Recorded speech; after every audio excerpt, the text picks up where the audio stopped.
मैं अभिवादन करता हूँ आपका। बस एक आज्ञा चाहता हूँ, मैं थोड़ा कमर दर्द से पीड़ित हूँ, तो मुझे बैठ के पढ़ने की अनुमति दे दीजिए। जिस दिन तू अच्छी कविता लिखने वालों के बीच फंसेगा। एक बार तालियां बजा दीजिए, यहां से पूरा काम करूंगा मैं। बहुत अच्छे भाई साहब। तो मैं आज फंस गया। बिटिया सोन रूपा ने, उर्मलेश मेरे बड़े भाई थे, मैं उनको अपने से बहुत बड़ा कवि मानता था। और उनकी बिटिया ने पहली बार मुझे कहा तो थोड़ा गले में भी गड़बड़ था। देखिए, मुझे आप सचमुच जितनी श्रेष्ठ रचना आज सुनी, मैं तो रोज़ कहीं ना कहीं चीखता हूँ, चिल्लाता हूँ। शायद पिछले 25 या 30-50 कवि सम्मेलनों में कुल मिला के इतनी अच्छी कविता नहीं होती जितनी अच्छी कविता आज इस अकेले कवि सम्मेलन में हुई।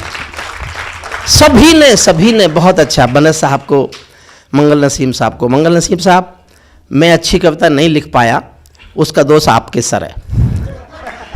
आपको गुणवीर जैसे मिले प्यारे भाई, गुणवीर बैठा है सामने, इतना श्रेष्ठ। मैं तो कई बार जब पढ़ता हूँ ना, फेसबुक खोलता हूँ तो जलन होती है मुझे कि ये दुष्ट इतना अच्छा लिखता क्यों है। बहुत श्रेष्ठ। और सभी हमारे निर्दोष भैया जी, हमारे पीके आज़ाद बैठे हैं, सबने बहुत अच्छा पढ़ा। मेरा दुर्भाग्य ये है, मैं अक्सर वैसे तो बोलता नहीं कब सम्मेलनों में, आज बोल सकता हूँ सच। जब मैंने कविताएं लिखनी शुरू की तो मैं, मंगल जी आपसे कह रहा हूँ, मैं कविता लिखने में सिद्धि पाता उससे पहले मैं प्रसिद्धि पा गया। जब मुझे कविता लिखना सीखना चाहिए था, मैं ताली बजवाना सीख गया। उसके बाद मेरे सामने रास्ता था कि मैं कविता सीखूं कि बाजार। जी, मैंने बाजार में रहना स्वीकार कर लिया, कविता लिखने स्वीकार नहीं की, इसलिए मेरी बहुत अच्छी कविताएं नहीं होती। मुझे एक स्वीकार नहीं। क्या स्वीकारोक्ति है भाई साहब, कमाल है, कमाल। मैं अपने जीवन का सच बोल रहा हूं जी।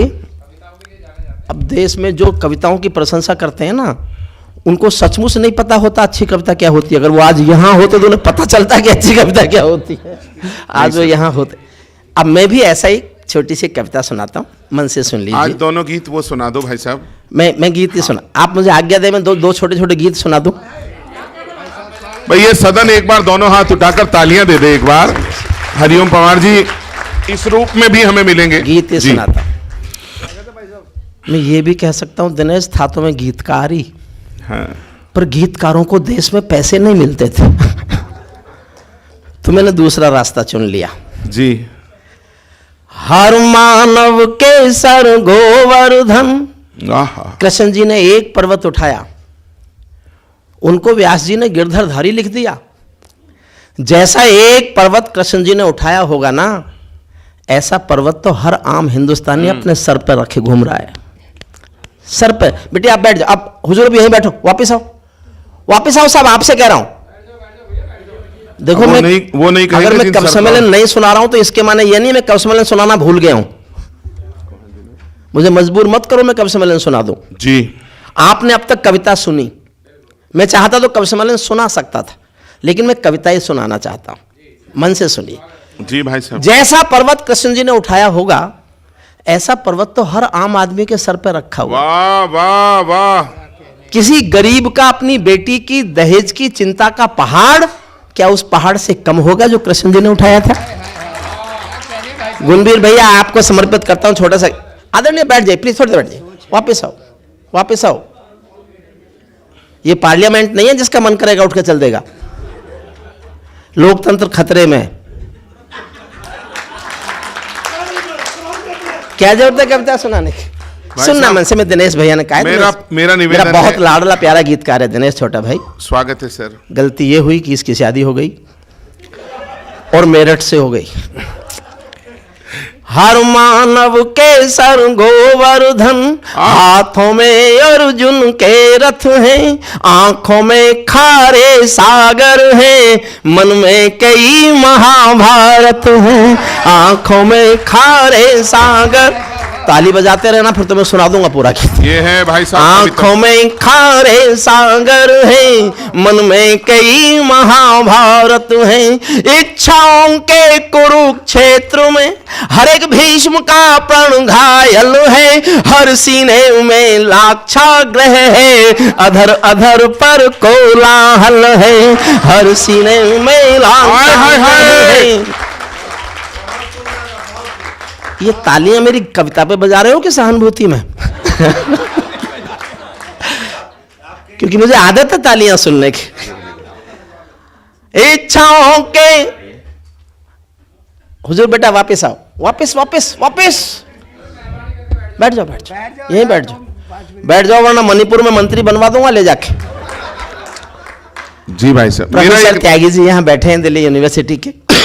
हम लोग दोनों मेरठ कॉलेज में पढ़े हैं और दिल्ली यूनिवर्सिटी के वाइस चांसलर साहब भी मेरठ कॉलेज के ही पढ़े हुए छात्र हैं। मैं जब LLM कर रहा था तो वो LLB कर रहे थे। 2 साल छोटे हैं मुझसे, छोटे भाई जैसे हैं। और वो मन से सुन लीजिए, मैं 2-2 मिनट में केवल 2 गीत पढ़ना चाहता हूँ। दोबारा से सुनाना भाई साहब ये गीत। इच्छाओं के कुरुक्षेत्र में हर एक भीष्म का प्राण घायल है, हर सीने में लाक्षाग्रह है, अधर अधर पर कोलाहल है। संघर्षों की समर भूमि में हमसे पूछो हम कैसे हैं, काल चक्र के चक्र व्यूह में हम भी अभिमन्यु जैसे हैं, काल चक्र के चक्र व्यूह में। भैया ये रूप अलग है, अनोखा है। और बची पहचान हमारी। जी मंगल जी, आप छोटे भाई हैं लेकिन आपके चरणों में एक पंक्ति रखता हूं। ध्यान करना मैंने जिस प्रतीक का संकेत किया है। जी हाँ भाई साहब। संघर्षों की समर, आप शोर मत कीजिए प्लीज, मैं निवेदन करूंगा। पूछो हम कैसे हैं, काल चक्र के चक्र व्यूह में हम भी अभिमन्यु जैसे हैं। और बची पहचान हमारी, और बची पहचान हमारी, कोने फटे हुए से खत है, आंखों में खारे सागर है, मन में कई महा। हमने परंपराएं तोड़ी, हमने परंपराएं तोड़ी, यूं पूजा भौतिकीकरण को।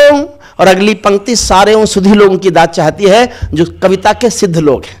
गुणवीर भाई देखना, हमने परंपराएं तोड़ी, यूं पूजा भौतिकीकरण को, जैसे गीत व्याकरण तज दे अनुप्रासों के समीकरण को, जैसे भाई साहब जिंदाबाद।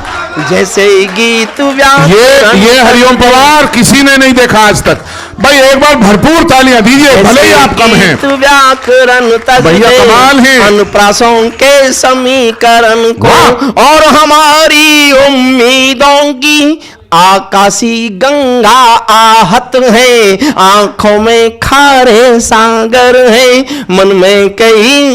अंतिम छंद पढ़ता हूं। एक कुआरा तन अपराधी। मैंने सचमुच जीवन भर विद्रोह जिया है, मैं कविता में विद्रोह जीता हूं। युधिष्ठिर का हुआ था राजतिलक, तो कुंती ने धीरे धीरे कहा अपने बड़े भ्राता श्री कर्ण को भी प्रणाम करो युधिष्ठिर, और ऐसे कहा कि कोई सुन ना ले, कोई और ना सुन ले, इस पीड़ा को सुनना। एक कुआरा तन अपराधी, रण में अर्जुन कर्ण लड़े हैं। और अगली पंक्ति मेरी तरफ से दिनेश भाई को समर्पित, जो बहुत श्रेष्ठ शिल्प का संचालन करता है, तो कविता को जिंदा रखने की कोशिश करता है। कविता के संस्कार, लौटते हुए संस्कार मंच की कविता पर भी, मेले की और मेले की कविताओं, मेले के मंचों पर भी जो आदमी कविता के लिए संघर्ष कर रहा है उसको समर्पित करता हूं। स्वागत है भाई साहब, स्वागत। एक कुआरा तनु अपराधी, रण में अर्जुन कर्ण लड़े हैं, हम भी अपने पाप छुपा कर कुंती जैसे मौन खड़े हैं, हम भी अपने पाप छुपा कर कुंती जैसे मौन खड़े हैं। खुद गर्जी का अभिनंदन है और खुददार सलाखों पर है, गंधारी माँ जैसी पट्टी अपनी सबकी आंखों पर है, गंधारी माँ ये तो वक्त करेगा निर्णय, ये तो वक्त करेगा निर्णय, कौन सही है कौन गलत है, आंखों में खारे सागर है, मन में कई। 2 मिनट और दें तो मैं एक गीत और सुना। भाई साहब एक बात निवेदन करूंगा, आज आप जी भर के गीत सुनाओ, मैं दिल से बोल रहा हूं भाई साहब, क्योंकि खाना 9:30 बजे। मंगल जी से वादा करवाओ कि मुझे अपना शिष्य बनाएंगे। अगर मंगल जी वादा करें तो मैं सचमुच एक अच्छा शिष्य उनका बनना। मैंने उनसे यही कहा।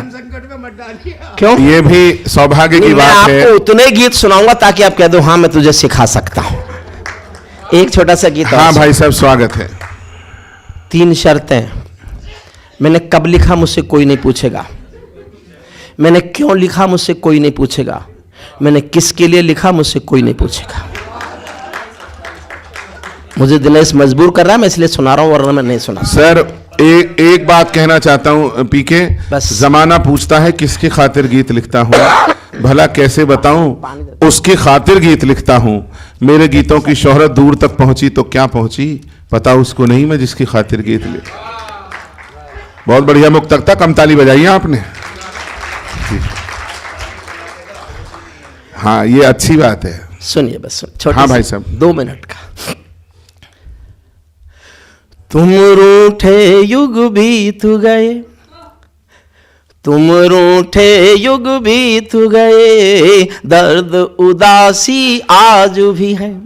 तुम रूठे युग बीत गए, दर्द उदासी आज भी है। तन हीरे मोती पहने मन सन्यासी आज भी है। नवीन भाई साहब ये रूप नहीं देखा होगा हरिओम जी का, ये कविता का रूप देखिए। हीरे मोती पहने मन सन। देखिए मेरा असली रूप में बताता हूं। पीड़ा जिसका साम्राज्य है ऐसा राजमहल हूं मैं। पीड़ा जिसका साम्राज्य है ऐसा राजमहल हूं मैं। जिसके अंदर लाश दफन है ऐसा ताजमहल हूं मैं। तन हीरे मोती पहने मन सन्यासी आज भी है। एक घड़ी तू मैं अगले पल पल के सावन, रोज गिले शिकवे करता एक अनूठा अपनापन। बहुत अच्छे। उस अपनेपन का भूखा, उस अपनेपन का भूखा मन उपवासी आज भी है। तन हीरे मोती पहने मन सन्यासी आज भी है। सत्यम शिवम। मैंने जीवन में एक ही पंक्ति लिखी है श्रृंगार की, केवल एक पंक्ति सुनना। सत्यम शिवम सुंदरम सा आलोकित करता आंगन। सत्यम शिवम सुंदरम सा आलोकित करता आंगन। मंदिर की देहरी जैसा पावन वो तेरा दामन। सुपर। उस दामन की पूजा का मन अभिलाषी आज भी है। तन हीरे मोती पहने मन सन्यासी आज भी है। अद्भुत भाई साहब। यादें रोज तोड़ती हैं उन एहसासों के दर्पण। और अगली पंक्ति भी आपको शायद अच्छी लगे। दिल में रोज चटकते हैं उन एहसासों के दर्पण। जिनकी सांसों ने बोए गीत गजल के वृंदावन। जिनकी सांसों ने बोए गीत गजल के वृंदावन। कुटी में उस वृंदावन की मन तो वासी आज भी है। तन हीरे मोती पहने मन सन्यासी आज भी है। यूं तो सबको दुनिया में सब कुछ कब मिल पाता है, लेकिन जो मिल जाता है फिर वो क्यों खो जाता है। इसी खोज में गौतम सा मन चाहिए मुझे इस पंक्ति पर। इसी खोज में गौतम सा मन बनवासी आज भी है। तन हीरे मोती पहने सन्यासी आज। अंतिम पढ़ता हूं। जिस ज्वाला की भेंट चढ़ी बची कोई उम्मीद नहीं, अब वो आग नहीं दिखे ऐसी कोई नींद नहीं, ऐसी कोई नींद नहीं। सपनों में भी जलने का मन अभ्यासी आज भी है। तन हीरे मोती पहने मन सन्यासी। 2 मिनट का एक और पढ़ दो साहब, आज्ञा होता। आज्ञा भाई साहब हम तो अनुरोध कर रहे हैं आपसे, नक्शा मत देखो। रूपा जी सच बताइए, आज अलग हटके कवि सम्मेलन सुनने को मिले हैं ना सर? ये दिल्ली के मीरा जी अच्छे बैठी हैं, हमारे जितने भी कवि लोग यहाँ बैठे हैं, सचमुच मैं खुद मानता हूँ, मैं खुद स्वीकारता हूँ, मैं जब ये मैं सुनाने थोड़ा ही आया था, और मुझे जो आज पैसा मिलेगा मुझे कोई इनको सुनाने का थोड़ा ही मिलेगा, वो प्रसिद्धि का मिलेगा। सिद्धि का कब किसको पैसा मिलता है? क्या बात है, अरे भाई साहब बहुत बड़ी बात कह गए आप। मैं एक बहुत छोटी सी बात, जब मैं शुरू में प्रोफेसर होकर मुजफ्फरनगर गया था, तो वहाँ एक बहुत बड़े कवि रहते थे मुजफ्फरनगर में, धर्मवीर सबरस, हास रस के बड़े कवि थे। मैं 24 साल का था जब मैं प्रोफेसर हो गया था, तो मैं वहाँ पढ़ाने गया जब, तो उनसे किसी ने पूछा ये लड़का मेरठ से जो आता है ये क्या है? तो वो बहुत हास रस के कवि थे, उन्होंने कहा कुछ नहीं, कबूतर है। भैया बीच में एक स्वर है कहीं से, अभी जंगली है, किसी दिन पालतू हो जाएगा। मैं सिर्फ ये कहना चाहता हूं, मेरी 40 साल की जिंदगी मेरे कबूतर को जंगली बनाए रखने की जिंदगी है। मैंने उस कबूतर को पालतू नहीं होने दिया। मैं कुछ गले के इन्फेक्शन से गुजर रहा हूं।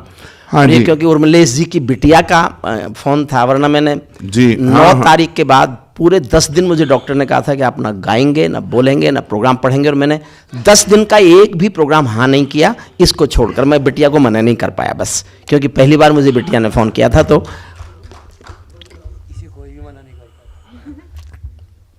छोटा सा गीत है, 2 मिनट में। हाँ दादू स्वागत है। कल तुम मेरा नाम पढ़ोगे इतिहासों के शिलालेख पर, कल तुम मेरा नाम पढ़ोगे इतिहासों के शिलालेख पर, जिनके पैरों में छाले हैं मैं उनकी आंखों का जल हूँ, जिनके पैरों में छाले हैं मैं उनकी आंखों का जल हूँ। मैं पीड़ाओं का गायक हूँ, शब्दों का व्यापार नहीं हूँ। मैं पीड़ाओं का गायक हूँ, शब्दों का व्यापार नहीं हूँ। जहाँ सभी चीजें बिकती हो मैं ऐसा बाजार नहीं हूँ, जहाँ सभी चीजें बिकती हो। मुझ पर प्रश्न चिन्ह मत थोपो। लोगों ने कहा नारे लिखता है, तब गाया मैंने। मुझ पर प्रश्न चिन्ह मत थोपो, कुंठित व्याकरणी पैमानो। मुझको राम कथा सा पढ़िए, बहुत सहज हूँ, बहुत सरल हूँ। जिनके पैरों में छाले हैं मैं उनकी आंखों का जल हूँ, जिनके पैरों में छाले हैं। दूरदर्शनी मेहरबानियां जड़ भी चतुर सुजान हुए हैं। दूरदर्शनी मेहरबानियां जड़ भी चतुर सुजान हुए हैं। जुगनू विरुदावलियां गाकर साहित्यिक दिन मान हुए हैं। जुगनू विरुदावलियां गाकर साहित्यिक दिन मान हुए हैं। मैं डर कर अभिनंदन गाऊं, इससे अच्छा है मर जाऊं। मैं सागर का कर्ज चुकाने वाला आवारा बादल हूं, जिनके पैरों में छाम। मैंने पगडंडी नापी है अपने पैरों हौले हौले। मैं जिंदगी नहीं जीता तो मैं कोई भी जिंदगी जी सकता था इस देश में। जो भी जिंदगियां बहुत बहुत वैभव की जिंदगियां हैं वो सब सामने थी, लेकिन मैंने जो रास्ता चुना वो सुना। मैंने पगडंडी नापी है अपने पैरों हौले हौले। और गुणबीर आपकी दाद चाहता हूं। मैंने पगडंडी नापी है अपने पैरों हौले हौले। मेरे दर से खाली लौटे राजनीति के उड़न खटोले। मेरे दर से गुणवीर भाई ये कहाँ चरितार्थ हुआ? मेरे दर से खाली लौटे राजनीति के उड़न खटोले। राजभवन के कालीनों पर मेरे ठोकर चिन्ह मिलेंगे। राजभवन के कालीनों पर मेरे ठोकर चिन्ह मिलेंगे। मैं आंसू का ताजमहल हूँ, झोपड़ियों का राजमहल हूँ। जिनके पैरों में दोनों हाथ उठाए मैं उनकी चिन्ह कालीन पर कमाल का शिल्प भाई साहब। वाह। अभी पालतू है, किसी दिन अभी जंगली है, किसी दिन पालतू हो जाएगा। मैंने इशारा किया है बस। मेरा मोल लगाने बैठे हैं कुछ लोग तिजोरी खोले। एक पंक्ति जीना चाहता हूं बस, ये मेरी कथनी करने का भेद मिट जाए। मैं भगवान से और कोई वरदान नहीं मांगता, कोई वरदान नहीं मांगता। मेरा भाव लगाने बैठे हैं कुछ लोग तिजोरी खोले, मेरा मोल लगाते फिरते हैं कुछ लोग तिजोरी खोले। धरती पर इतना धन कब है जो मेरी खुददारी तोले, धरती पर इतना धन भाई साहब है, ये आप ही कह सकते हो। इतना धन कब है जो मेरी खुददारी तोले। जब से मुझको नीलकंठनी कलम विधाता ने सौंपी है, तन में चित्रकूट वृंदावन, मन में गंगा की कल कल है। जिनके प्राण जिनके पैरों में छाले हैं, मैं उनकी आंखों का।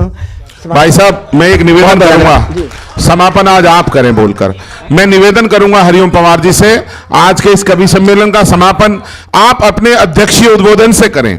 मेरा मन है आज, और ये कविता भी हो जाएगी और उनका उद्बोधन भी हो जाएगा। और एक विलक्षण घटना जी, नहीं निर्दोष भाई, नहीं कुछ देर के लिए आपको भी बाहर आना चाहिए। ना समझा करो। देखिए जो हाँ, हो गया, जो चीज हो गई वो दिनेश की आज्ञा हो तो मैं 2 मिनट का करगिल वाला पढ़ के सुना। हाँ बिल्कुल, स्वागत है।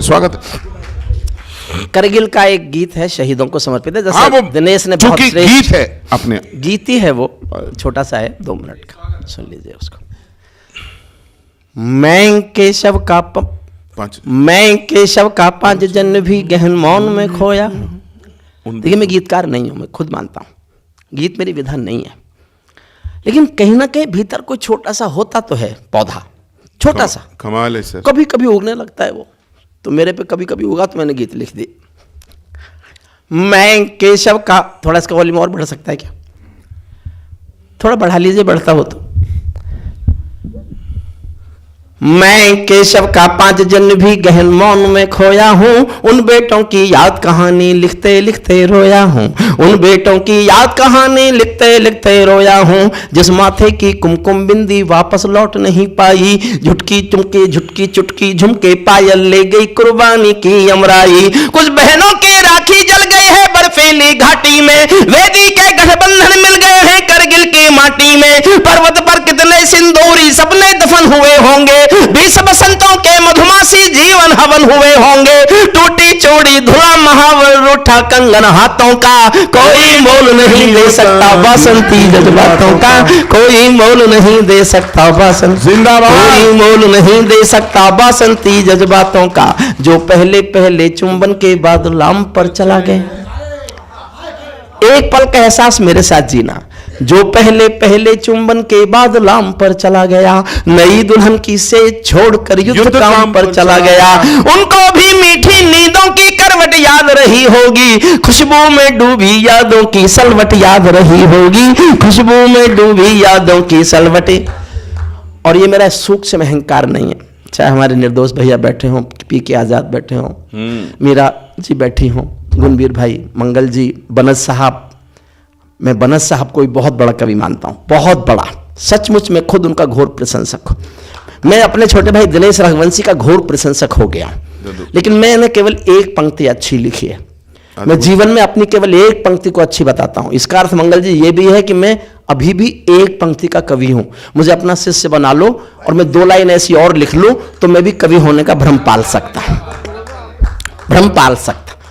जो गुण है मैं उसको पूजना जानता हूं। स्वागत भाई साहब। मैं उसको पूजना जानता हूं, बड़प्पन की बात नहीं है, ये स्वीकारना चाहिए। इतना ही बहुत है कि हम जाट होके कवि हो गए। हमारा काम कोई कविता उठता था?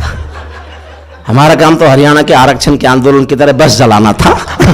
हाँ भाई साहब, कमाल। जो पहले पहले चुंबन के बाद लाम पर चला गया, नई दुल्हन की से छोड़कर युद्ध काम पर चला गया, उसको भी मीठी नींदों की करवट याद रही होगी, खुशबू में डूबी यादों की सलवट याद रही होगी, उन आंखों की 2 बूंदों से 7 सागर हारे हैं, उन आंखों की 2 बूंदों से 7 सागर हारे हैं, जब मेहंदी वाले हाथों ने मंगलसूत्र उतारे हैं, जब मेहंदी वाले हाथों ने मंगलसूत्र उतारे हैं, गीली मेहंदी रोई होगी चुपके घर के कोने में। एक पल की कल्पना करो, कोई लड़की किसी फौजी से प्यार करती है, ना लड़की के घर वालों को पता, ना फौजी के घर वालों को पता, दोनों ने अभी बताया ही नहीं है, बहुत प्यार करते हैं एक दूसरे को। वो लड़की उस फौजी के नाम की मेहंदी रचाती है और खबर आती है कि शहीद हो गया। तब सुनना, गीली मेहंदी रोई होगी चुपके घर के कोने में, ताजा काजल छूटा होगा चुपके चुपके रोने में, जब बेटे की अर्थी आई होगी सोने आंगन में, जब बेटे की अर्थी आई होगी सोने आंगन में, शायद दूध उतरवाया हो बूढ़ी माँ के दामन में, शायद दूध उतरवाया हो बूढ़ी माँ के दामन में। वो विधवा पूरी दुनिया का बोझा सर ले सकती है, वो विधवा पूरी दुनिया का बोझा सर ले सकती है, जो अपने पति की अर्थी को भी कंधा दे सकती है, जो अपने पति की अर्थी को भी कंधा दे सकती है।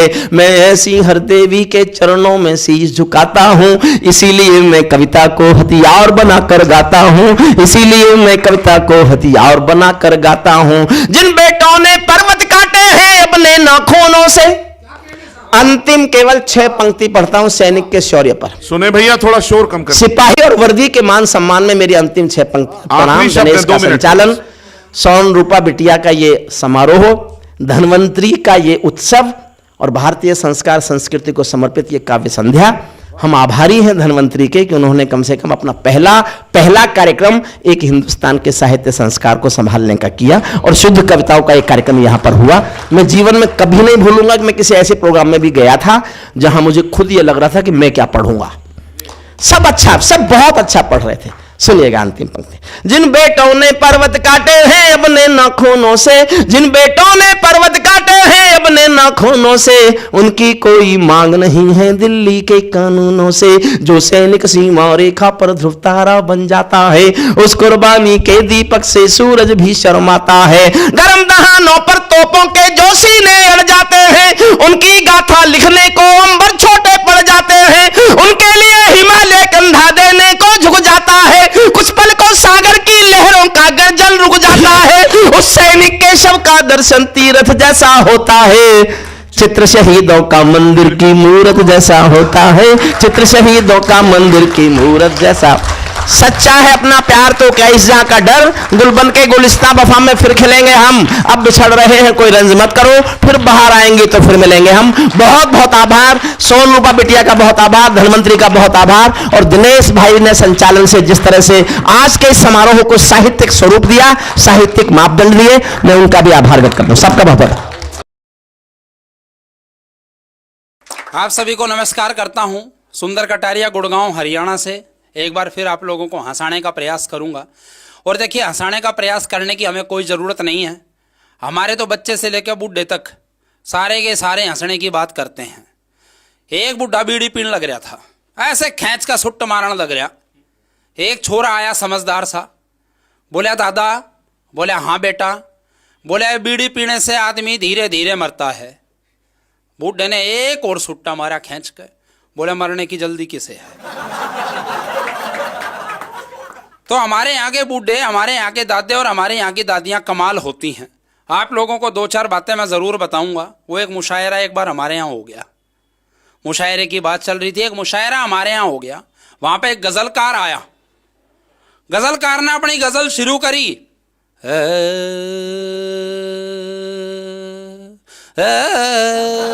वो आधा घंटा यूं ही लगा और मेरा दादा बैठा था। वो उसने अपने पड़ोसी तक कही, बोला भाई इसने उतार ले, यो मरेगा। बोले क्या बात कर रहे हो, क्यों मरेगा? बोले यो गजल गानियां मरेगा। बोले क्यों मरेगा, आप कैसे कह सकते हो? बोले पिछले महीने हमारी भैंस का कटड़ा भी 1 घंटे तक यूं ही करता रहा था और आखिर में वो मर गया।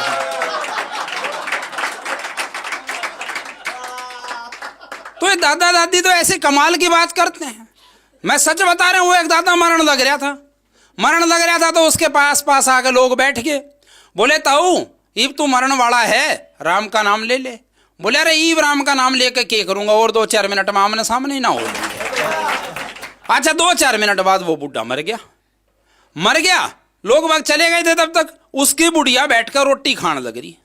अब लोग आए फिर से, है बोले दादी क्या कर रही है तू, ये दादा मरा पड़ा है और तू बैठकर रोटी खा रही है। बोली बेटा 2 टूक और रह रहे हैं। फिर देखियो मेरे फाफड़, इतना रोंगी इतना तो कोई नहीं रोया होगा। ये बुढ़िया भी ऐसी कमाल की होती हो। एक दादी रोने लग रही, बैठी बैठी रोने लग रही। पड़ोस में तो एक बंदा निकला, बोले दादी रोने क्यों लग रही है। बोली रे खाली बैठी थी। यूं सोची रोई लूं। वो दादी थोड़ी देर में पोते ने खिलाने लग गई, उसका पोता रोने लग रहा था। आगे था एकदम से रोडवेज बस आई, और रोडवेज बस जैसे ही आई दादी ने हाथ दे दिया। अब रोडवेज की तो स्पीड बड़ी खतरनाक होती है। रोडवेज वाले ने मारा ब्रेक खींच का, आधी सवारी पीछे की, आगा मरी। बोले भाई रोक, बुढ़िया ने बैठना है। जैसे ही रोडवेज रोकी कंडक्टर उतरा, बोले आजा दादी बैठ जा। बोली रे बैठना किसको है। बोली तो फिर, बोली वो छोरा रोन लाग रहा था, एक बार या बस की पूं बजा दे, चुप हो जा। तो हमारे यहाँ के सब दादा दादी कमाल के होते हैं। मैं आप लोगों को अपनी एक कविता सुनाता हूँ, बहुत बढ़िया। मेरे दादा की धोती। हाँ तो दादा धोती पहनते थे, इसमें हंसने की क्या जरूरत है, कमाल है। मैं आप लोगों को कविता सुनाता हूँ, देखिएगा कि दादा दादी का प्यार कैसा होता है, कैसा होता है। मैं सच बताता हूँ, वैसे तो दादा का काम ऐसा हो जाता है। वो एक छोरा दादा के पास आया, बोला दादा एक बार टै बोलियो। दादा बोला टै। छोरा बोला हो गई तेरी बल्ले बल्ले, हो जाएगी बल्ले बल्ले, चला गया। थोड़ी देर में दूसरा आया, बोला दादा एक बार टै बोलियो। दादा बोला टै। छोरा बोला हो गई तेरी बल्ले बल्ले, चला गया। थोड़ी देर में तीसरा आया, बोला दादा एक बार टै बोलियो। दादा ने उसकी गुद्दी पकड़ ली। बोले अरे यूं बता चक्कर क्या है, इतनी देर से आ रहे हो टै बोलियो, आ रहे हो टै बोलियो। बोले कुछ नहीं, अंदर मम्मी पापा तो कहने लग रही है घर में बड़ा टीवी लेकर आओगे भाई, एक बार बुढ़ा टै बोल जाए।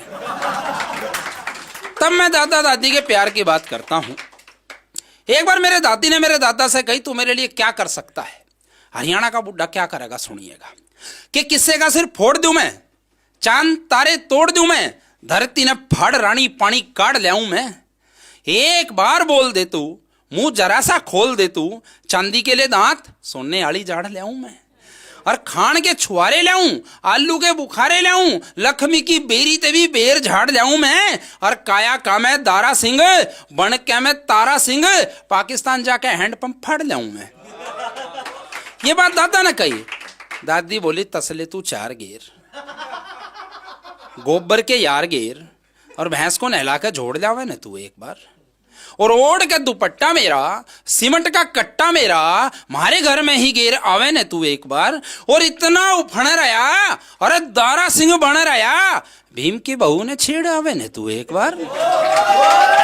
इतना उफण रहा, दारा सिंह बन रहा, भीम की बहू ने छेड़ आवे न तू एक बार। और लागरी से ठुट्ठी वो जो लिल्लू वाले घेर के माँ, उसने उखाड़ के दिखावे न तू एक बार।